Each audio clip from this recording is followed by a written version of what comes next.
Assalamualaikum warahmatullahi wabarakatuh. Halo Arsnesia, salam jumpa bersama saya Rita Herlina, dosen pada mata kuliah Penciptaan Konten Digital.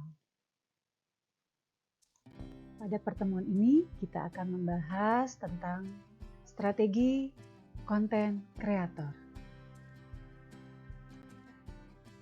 Untuk menjawab strategi konten kreator, maka di sini kita perlu menguraikan langkah-langkah penciptaan konten yang terdiri dari tentukan jenis konten, produksi konten, branding, dan pemasaran konten. Sebelum menguraikan lebih jauh langkah-langkah penciptaan konten digital, maka di sini kita review terlebih dahulu apa itu konten kreator. Konten kreator adalah seseorang yang memiliki kreativitas untuk menciptakan suatu karya, baik dalam bentuk video, audio, gambar, maupun tulisan yang kemudian dipublikasikan di media digital untuk menarik perhatian dan pengaruh terhadap publik. Mari kita uraikan langkah-langkah penciptaan konten. Yang pertama, tentukan jenis konten berdasarkan tipe kepribadian, keahlian, hobi, atau tren. Lalu mengapa jenis konten harus ditentukan terlebih dahulu? Yaitu supaya dapat mengetahui siapa yang menjadi objek konten, apa yang akan dibahas dalam konten, mengapa konten itu diperlukan atau apa manfaatnya, di mana konten itu akan dibuat, dan bagaimana konten itu dibuat, serta bagaimana konten itu dapat memberikan manfaat dan menarik khalayak. Selanjutnya, kita akan jelaskan jenis-jenis konten. Berdasarkan fungsi komunikasi, yang pertama adalah to information, yang artinya adalah menyampaikan beragam informasi atau berita, di mana berita sendiri terbagi menjadi hard news dan soft news. Untuk hard news, artinya di sini adalah berita yang bersifat terpanas, terbaru atau terkini.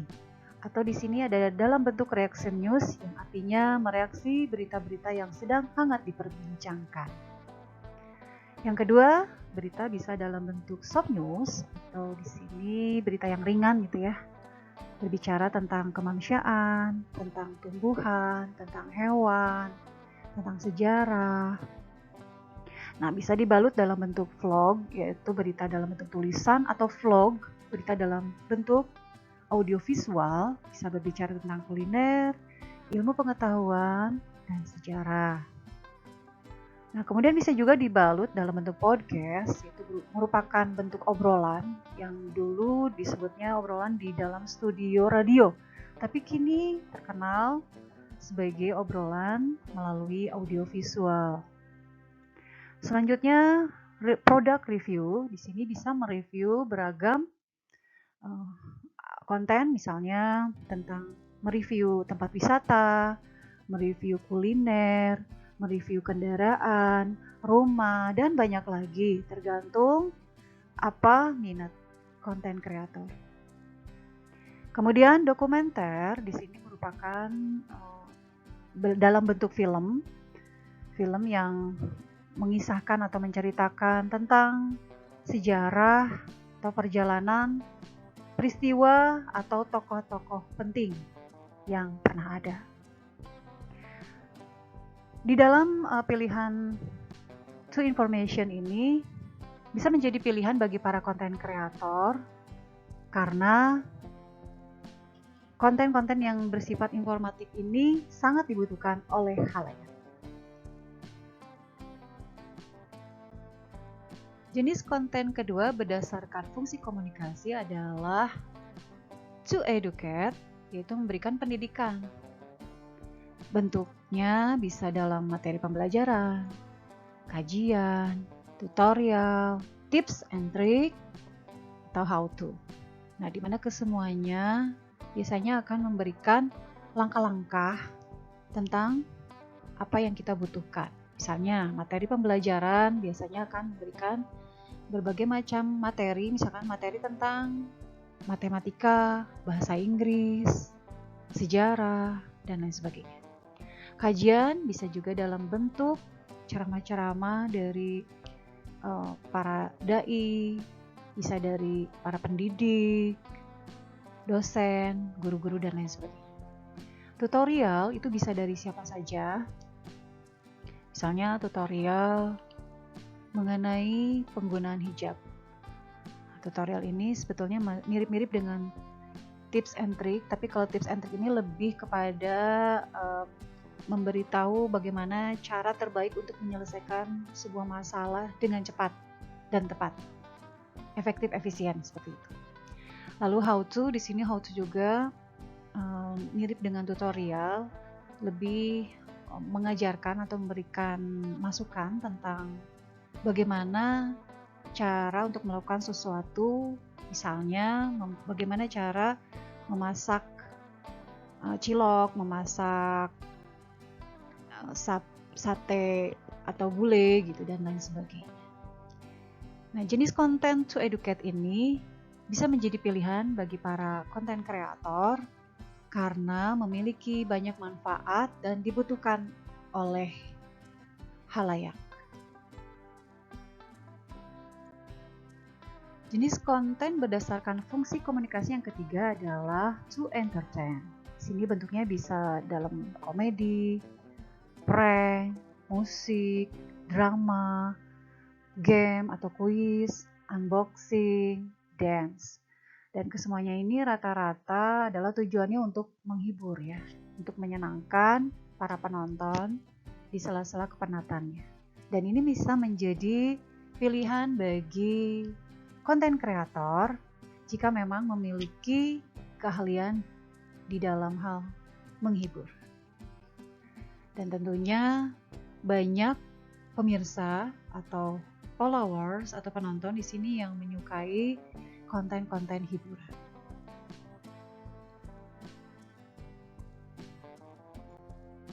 Jenis konten keempat berdasarkan fungsi komunikasi adalah to influence, yang artinya konten yang dalam rangka untuk mempengaruhi. Di sini bentuknya bisa konten tentang motivasi, testimoni, endorsement atau lebih kepada periklanan. Atau di sini konten dalam rangka untuk mempengaruhi, biasanya orangnya disebut sebagai influencer atau buzzer dalam bidang politik atau agama. Gitu ya. Nah, bagi para konten kreator yang memiliki keahlian atau hobi, atau di sini memiliki kepribadian gitu ya, untuk bisa mempengaruhi orang, maka konten to influence atau mempengaruhi ini sangat cocok gitu ya bagi para konten kreator tersebut. Agar seorang konten kreator dapat memutuskan jenis kontennya, maka penting bagi seorang konten kreator mengetahui kepribadiannya.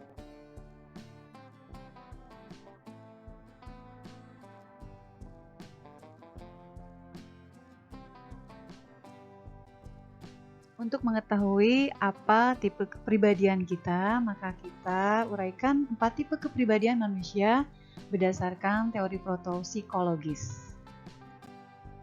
Tipe kepribadian pertama adalah sanguinis dengan ciri-cirinya ingin terkenal, menyukai bicara, ingin disukai orang lain, ekspresif atau ceria, suka bersenang-senang, penuh rasa ingin tahu, gejolak emosinya bergelombang serta transparan.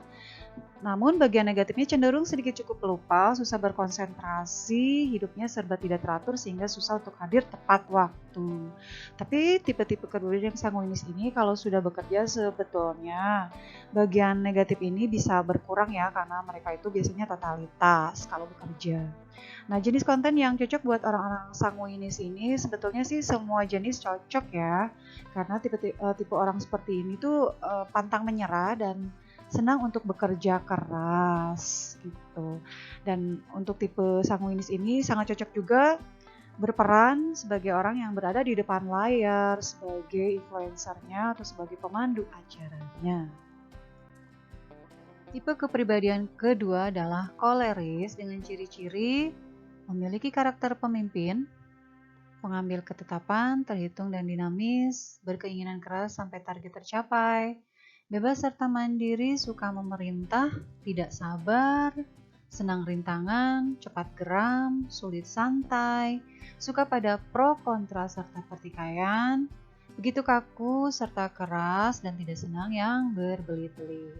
Nah, konten yang cocok untuk yang memiliki kepribadian koloris ini biasanya adalah to inform, to educate, dan to influence. Nah, untuk to entertain, untuk kepribadian koloris ini tidak cocok ya, karena dengan kepribadian yang tidak sabar, sulit santai, tidak senang yang berbelit-belit, sehingga tidak cocok di konten to entertain. Dan biasanya orang-orang koloris ini, kalaupun dia menjadi influencer, akan berada di belakang layar ya, atau peran orang-orang koloris ini biasanya sebagai produser, penulis naskah, atau dia menjadi pengarah acaranya. Tipe kepribadian yang ketiga yaitu phlegmatis, dengan ciri-ciri tidak senang perselisihan, tidak gampang dipengaruhi, atau teguh akan keputusannya. Disuruh apa saja dia mau kerjakan meskipun mereka tidak senang. Senang pada ketenangan. Bila muncul permasalahan, dia akan berupaya mencari jalan keluar yang damai tanpa ada muncul pertikaian. Dan suka merugi sedikit atau ikhlas sakit, yang penting masalahnya cepat selesai. Nah, untuk tipe kepribadian phlegmatis, konten yang cocok bagi mereka adalah to inform dan to educate. Untuk to influence dan to entertain itu kurang cocok, karena mereka itu adalah orang yang tidak ingin memusingkan pada beberapa hal yang menurut dia tidak penting. Dan lagi-lagi kedamaian bagi mereka adalah segalanya. Dan biasanya orang-orang yang phlegmatis, kalaupun akan membuat konten, mereka itu jarang ya untuk berada di depan layar, dan konten yang diutamakannya itu lebih menonjolkan sisi audiovisualnya saja. Tipe kepribadian manusia yang terakhir yaitu melankolis, dengan ciri-ciri cenderung mudah merasakan cemas, memiliki rasa mudah menyerah, memiliki ciri orang yang kreatif, berpikir benar-benar analitikal. Konten yang cocok untuk tipe kepribadian melankolis adalah to inform dan to entertain. To inform di sini adalah orang yang melankolis itu lebih mengarah kepada soft news yang berbicara tentang kemanusiaan, pemeliharaan hewan, tumbuhan, di mana rasa empatinya begitu tinggi gitu ya, yang mudah merasakan cemas. Berikutnya, dalam jenis konten to entertain juga cocok bagi kepribadian melankolis, di mana di sini orang yang melankolis ini memiliki ciri orang yang kreatif atau memiliki kreativitas yang tinggi, sehingga banyak sesuatu yang bisa disampaikan oleh orang melankolis ini. Dan biasanya mereka biasa juga tampil di depan layar karena mereka suka berbicara, bercerita, berempati untuk menyampaikan perasaannya.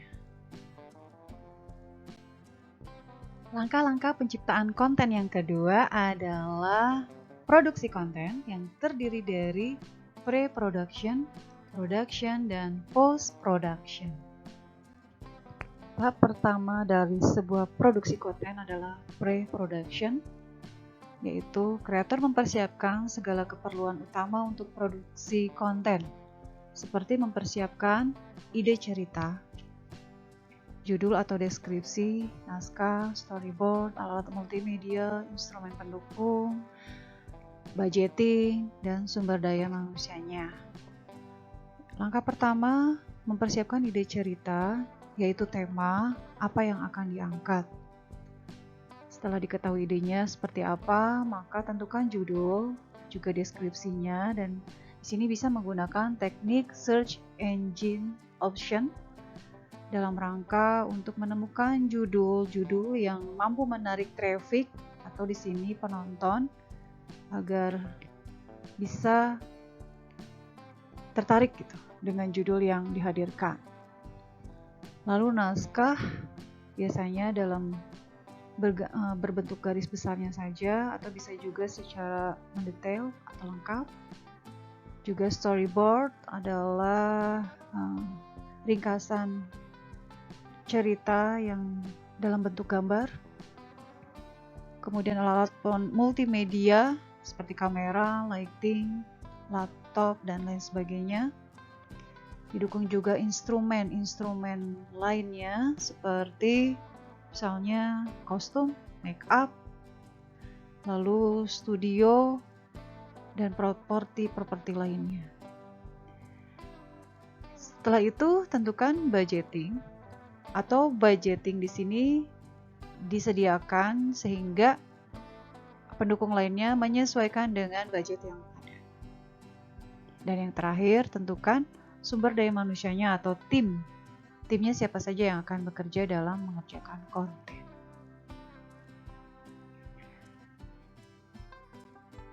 Tahapan kedua dari sebuah produksi adalah production, di mana kreator mulai melakukan eksekusi dari ide konten yang telah direncanakan di fase sebelumnya.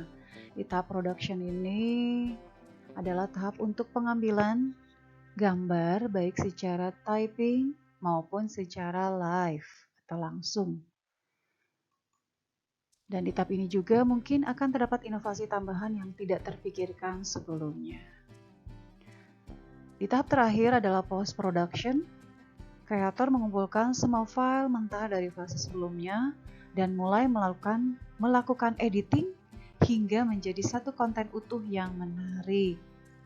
Apabila fase-fase sebelumnya telah dilakukan dengan baik, maka pada tahapan ini akan jauh lebih mudah untuk diproses. Di tahapan post-production ini merupakan tahapan untuk mempublikasikan konten yang telah jadi.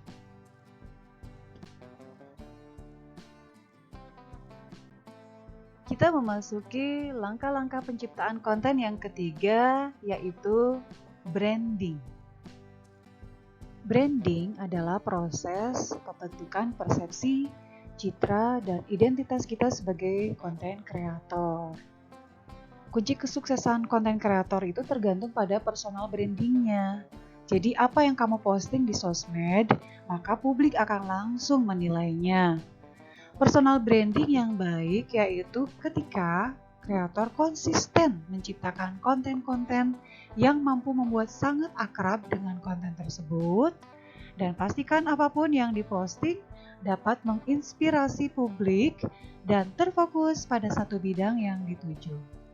Salah satu contoh YouTubers yang memiliki personal branding yang baik adalah Jess No Limit, di mana beliau memiliki 42,2 M subscribers, dari jumlah fantastis bagi seorang YouTubers di Indonesia, di mana beliau merupakan kreator yang konsisten menciptakan konten-konten serta terfokus pada satu bidang yang dituju, yaitu games. Langkah-langkah penciptaan konten yang terakhir yaitu pemasaran konten. Sama halnya dengan memasarkan sebuah produk, maka untuk mencapai target penonton diperlukan pemasaran konten. Berdasarkan konsep integrated marketing communication, maka diperlukan langkah-langkah pemasaran konten berikut ini. Yang pertama adalah menggunakan iklan. Iklan yaitu pesan berbayar pada sebuah platform tertentu. Jika memiliki dana lebih untuk melakukan iklan, maka iklan ini bisa dilakukan. Tapi jika tidak, maka bisa dilakukan pemasaran dari jenis lainnya, yaitu penjualan tatap muka atau personal selling adalah penyebarluasan pesan pada seseorang dengan meminta dukungan secara langsung atau secara personal. Dalam hal ini misalnya kita meminta kepada teman atau saudara, kerabat secara langsung untuk mendukung konten kita. Yang ketiga, promosi penjualan atau sales promotion. Artinya di sini menyampaikan promosi-promosi di berbagai platform. Kalau tadi iklan itu berbayar, maka promosi di sini bisa dilakukan secara gratis dengan menyebarluaskan promosi-promosi konten kita, biasanya dalam bentuk short video di berbagai macam platform. Langkah keempat adalah pemasaran langsung atau direct marketing. Kalau tadi dengan personal selling, kita secara individu, secara personal menghubungi satu persatu orang-orang untuk mendukung konten kita. Nah, dengan direct marketing ini adalah penyebar luasan pesan pada berbagai komunitas dengan meminta dukungan secara serempak. Biasanya menggunakan email yang di-share secara serempak atau menggunakan pesan berantai di WA group atau di komunitas-komunitas lainnya. Yang kelima, bisa juga dilakukan dalam hubungan masyarakat dengan cara bersosialisasi bersama masyarakat, misalnya dalam sebuah event, dalam sebuah pameran gitu ya, kita menyampaikan ada konten yang minta untuk didukung. Dan juga bisa melakukan kolaborasi sesama konten kreator. Biasanya kalau kolaborasi itu kita ikut dalam konten mereka atau mereka ikut ke konten kita, dan konten kreator yang sudah senior, yang sudah besar, yang sudah maju, biasanya mereka akan mempromosikan kita gitu di depan kamera. Lalu interactive marketing adalah melakukan komunikasi yang interaktif bersama follower atau subscriber. Artinya di sini jangan pernah untuk mengabaikan atau jangan pernah mengabaikan respon kita terhadap para pengikut kita yang memberikan komentar.